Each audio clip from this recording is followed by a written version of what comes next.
America's headed into a summer dramatically different from last year's summer. A summer of freedom, a summer of joy, a summer of get-togethers and celebrations. An all-American summer that this country deserves. And for June. But to do that, health leaders say more people need to get vaccinated against COVID-19. See how Columbus could play a role in the president's month of action. Ohio launched the Vaccimillion lottery to help bump up vaccination rates. We have an update on the effort to get rid of the drawing and a look at the data to see if that incentive program is even working. The Ohio Senate says it's okay for you to set off your own fireworks. We'll take a closer look at the legislation that would essentially allow you to put on a backyard show, but only on certain days.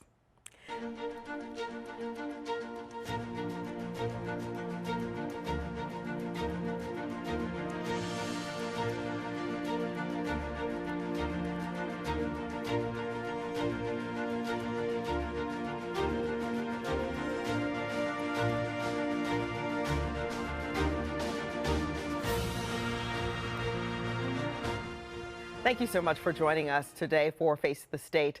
I'm Tracy Townsend. President Biden is pushing to get more people vaccinated against COVID-19. His goal is 70% of Americans by July 4th. 10 TV's Olivia Eugenio explains how the president plans to get that done and what's happening right here on the local level to get people to roll up their sleeves.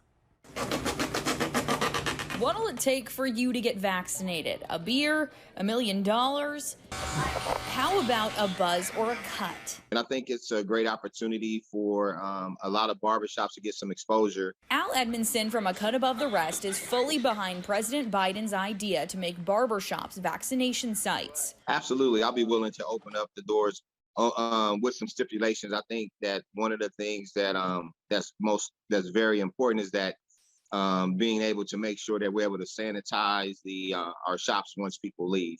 But that is just one of the ideas President Biden announced Wednesday to get more Americans to roll up their sleeves. Possible we'll have vaccines at barbershops, baseball games, NASCAR races. Pharmacies will be open 24 hours a day and accepting walk-in appointments. Ben Wakana is part of the White House COVID-19 response team. The president is calling for a month of action full of incentives to inspire as many Americans as possible to get the vaccine. The CDC says about 63% of American adults are partially vaccinated. The president hopes to get that number to 70% by July 4th. We are focused on going local, on getting vaccines into places that people go to. Places like a local barbershop. I tell people just get the shot. And again, that was Olivia Eugenio reporting. The Ohio State University is one of several universities across the country taking the president's college challenge. The goal there is to get campus communities vaccinated.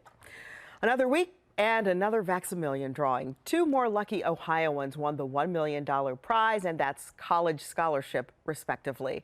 On Wednesday, Governor Mike DeWine talked with the winners, Zoe Vincent and Jonathan Carlisle. They were both thrilled with the news. It's just like really wild because it like came out of nowhere. We weren't really expecting it at all. And it was just like this super like big surprise, and we were all so excited about it. I can tell you I did not sleep very much last night. I was dreaming a lot about the future. I know that me and my family would, we want to find our forever, our permanent home, hopefully sometime in the near future. And beyond that, I just want to have someone help me make this last. This is a good foundation for my family. It's unbelievable. Well, the next winners will be announced next Wednesday evening at 7:29. You only need to sign up once. If you haven't done that yet, you have until midnight tonight. Ohioans feel like it is a bribe on taxpayer dollars for Ohioans to get the vaccine. Jonathan Carlisle from Not everyone is excited for that $1 million prize. In fact, some lawmakers are doing what they can to stop Vaccimillion in its tracks. 10 TV's Brittany Bailey takes a look at the legislation that could block the lottery. My district has a loud resounding voice. This is a frivolous use of taxpayer funding, and that we want to do everything we can to stop the program. Last week, State Representative Jenna Powell introduced House Bill 329, otherwise known as the Taxpayer Protection Against the Frivolous Vaccine Lottery Act. So we drafted a piece of legislation to stop the current Vaccinations program and then ensure from here on out that no one else grossly misuses tax dollars through a Vaccinations lottery. So it ensures that taxpayer funding can't be spent in that way from this period forward. And she's not the only one lambasting the lottery from both sides of the aisle. Republican State Rep Shane Wilkins said in a statement he was stunned, adding, while the restrictions implemented last summer unfairly hurt Ohio's small community businesses by picking winners and losers, this lottery is doing the exact same thing. And Democrat House Minority Leader Amelia Strong Sykes said, using millions of dollars in relief funds in a drawing is a grave misuse of money that could be going to respond to this ongoing crisis. Ohioans deserve better than this. I think that, we've succeeded and got a lot of people vaccinated quicker than they would have.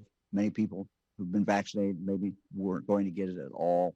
So what do the numbers show? Well, health officials say there was a 28% jump in vaccines after the announcement. But in recent weeks, as you can see, the 7-day moving average is still steadily declining. Clearly, it's not going up as fast as it was. Are we leveled off, or where are we? We're not going to know for a few days. But, I think it's already been very, very successful. We're very happy with where it is. Jonathan Carlisle from Toledo. And state leaders say the publicity already has far outweighed the cost, amounting to more than $25 million that would have had to be spent on advertising for the same effect.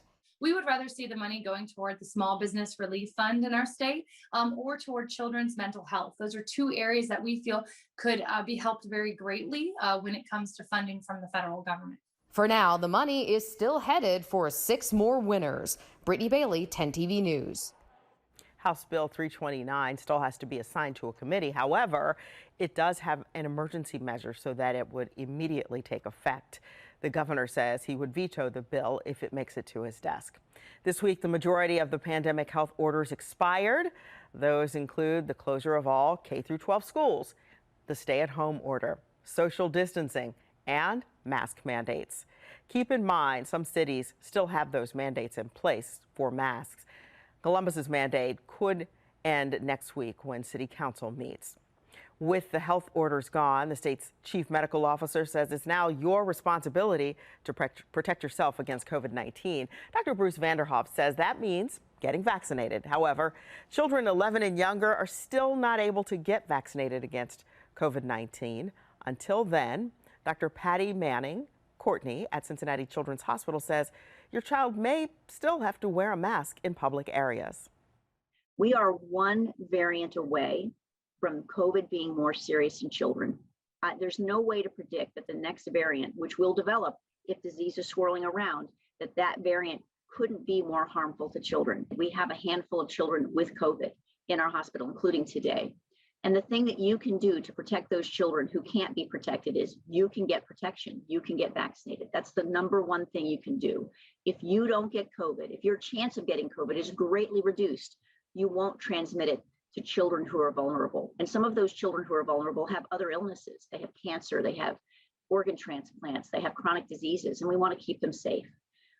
You can also practice the safe practices that we want to encourage. If you're not vaccinated, you can wear a mask. If you have a child who can't be vaccinated, we would encourage you to wear a mask because it seems sort of unfair to have children wearing masks, but have the adults in their lives not wearing masks. You can practice good hand hygiene. You can avoid crowds. You can practice social distancing. You can do the things that we've talked about all along to keep those children in your lives safe. Dr. Vanderhoff also called the safety and effectiveness of the vaccines remarkable. On the day health orders were lifted, some Republican leaders decided to burn masks.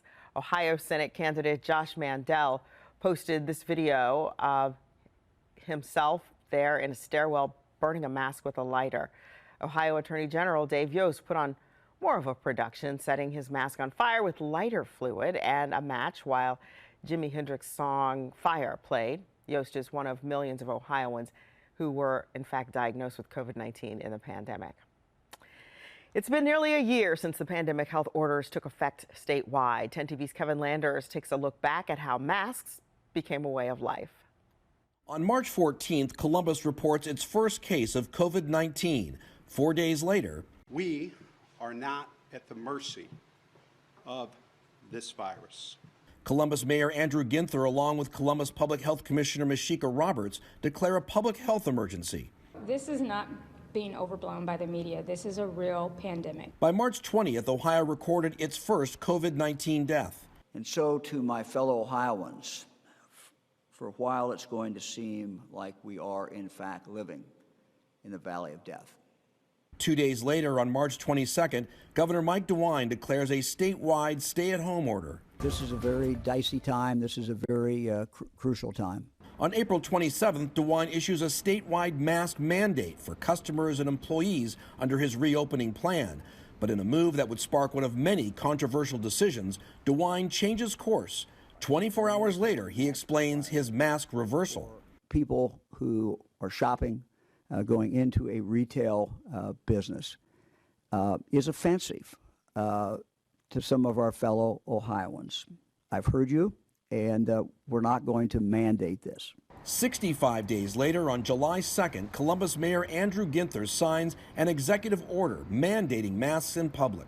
I know we are fatigued from months of fighting the spread of COVID-19, but we cannot let up now. That order went into effect on July 7th. The next day, Governor DeWine orders mask coverings in public in these 7 counties that are highlighted in red, where exposure to the virus is considered very high. On July 23rd, 86 days after reversing his course on a statewide mask mandate, DeWine issues his mandatory mask order. 344 days later, on June 2nd of 2021, state health orders are lifted and masks are no longer required. Kevin Landers, 10 TV News. Columbus City Council plans to talk about its mask order tomorrow. Until the order is repealed, Public Health Commissioner Dr. Micaiah Roberts says people in the city of Columbus must abide by it. You're going to notice that we've said most health orders are being dropped. Not all. You'll still need to wear a mask in jails and prisons, assisted living facilities, adult daycare centers, and in local hospitals. Also on public transportation. That includes buses and planes. Governor DeWine signed new legislation this week to provide more than $960 million in federal funding to schools, the National Guard, and Department of Health. Most of the funding will be used for education purposes in response to the pandemic. Schools will be able to use the funding in a variety of ways that include providing after-school programming, upgrading their HVAC systems, transportation, and expanding mental health services. Here's the governor with the breakdown of funding for public and private schools. $632.4 million will be sent to Ohio's public schools, and $154.9 million will be sent to Ohio's private schools, all for the benefit of our kids. Summer slide is a real thing, and so I'm excited about the fact that schools will be able to use this money to provide extended school year services, and so you made mention of the fact that students come from a variety of needs, mental health needs, and so those have to be addressed during the day. But when that happens, you're taking students out of class, and so giving money to schools to provide an extended school day, that's very important because there's so many needs that need to be met, and so it's tough to take kids that are behind. They need something extra. Some of the money will also go to the National Guard to help with vaccine distribution. The governor says more than 900 members have helped the state's COVID-19 response over the course of the pandemic with clinical needs and more, including help with food distribution. First responders could get a $1,000 bonus for work done during the pandemic. It's part of a bill introduced this week by State Representatives Craig Riedel and Phil Summer. Under the bill, the money would go to police officers, firefighters, sheriff's deputies, jail officers, and EMTs. Law enforcement had its deadliest year in the line of duty ever last year. The leading cause of death was COVID-19 because most of the things that the rest of us tried to rely on to get us through the pandemic weren't available to people that are on the job. If you're a police officer, if you're a firefighter, you can't work from home, you can't socially distance, You have to show up and deal with the facts as they are in an uncontrolled environment. Now, to qualify for the money, you must have worked since March of last year. Part-time first responders would qualify for $500. The governor's race won't happen until late next year, but more candidates are jumping in the race. Find out who announced this week that they are going for Mike DeWine's job. Plus, another candidate takes aim at the current governor and corruption in the state. You will hear from Dayton Mayor Nan Whaley's harsh words for DeWine. Ohioans wishing to put on their own fireworks displays might soon be in luck. A new bill would allow you to do just that. It does come with a few exceptions. We have those next.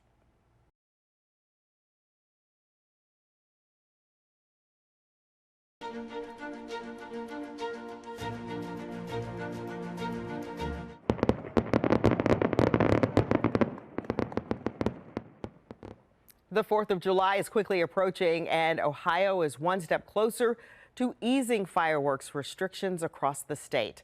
Lawmakers are taking another crack at a bill that would change state law. Carla Byron from our sister station in Toledo took a closer look at how it would work.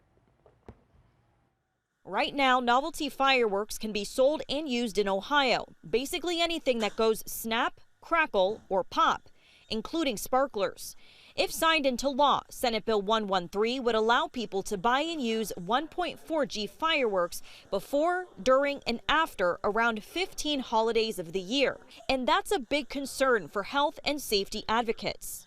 When discharge is legalized, people tend to think that it's safe. If it's legal, it's safe.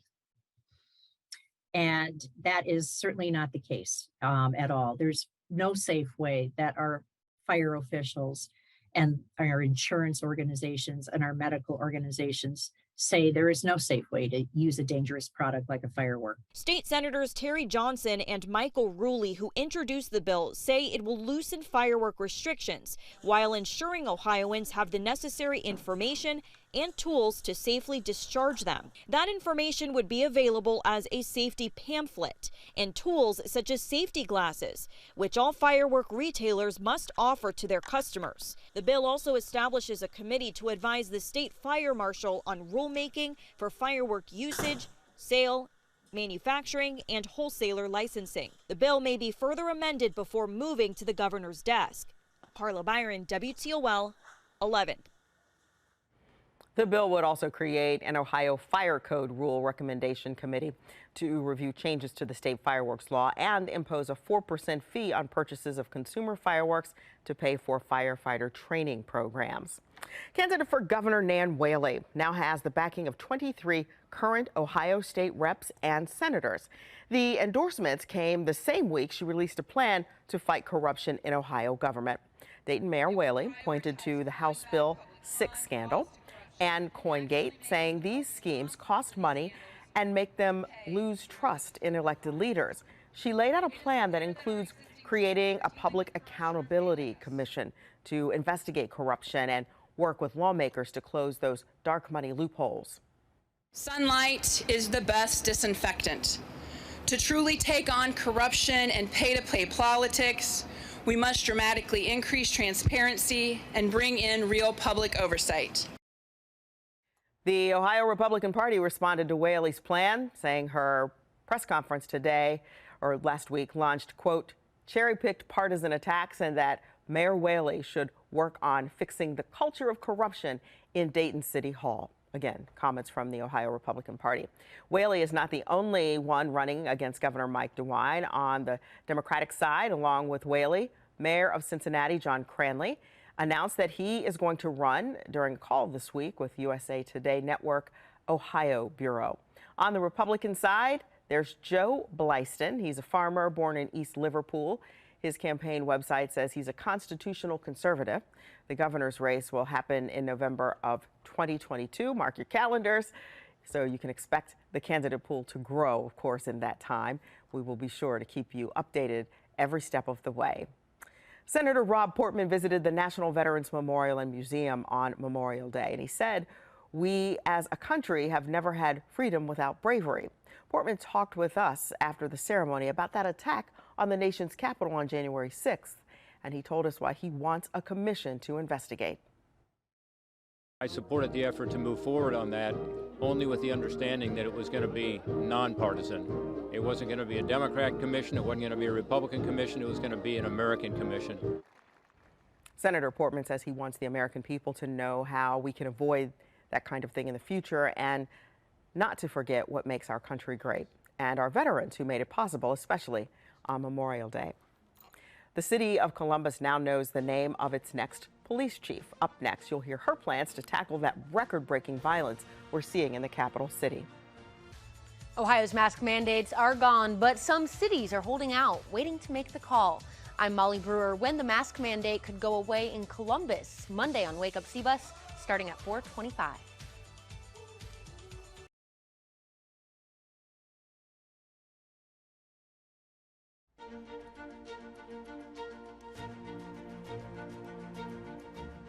Ohio lawmakers are calling for an investigation into Micaiah Bryant's death.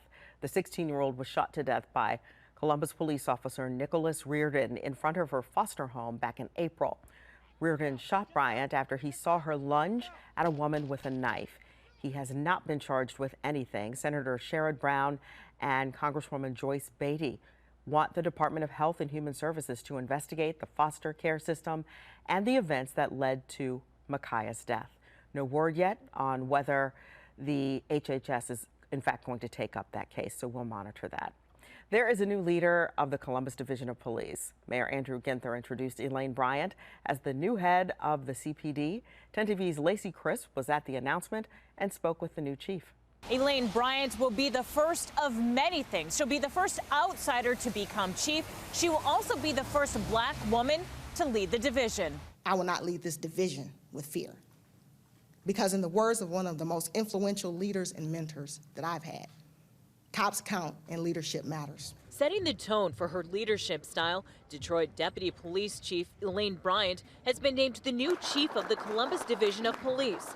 She says she already knows building trust, both from officers and community members, is going to be her biggest challenge. I'm going to try to hit every precinct, every zone. I want to meet with them. I want to talk to them. I want to go to roll calls. I want to get to know the community. There's so much I want to do. She says she knows morale is an issue amongst officers.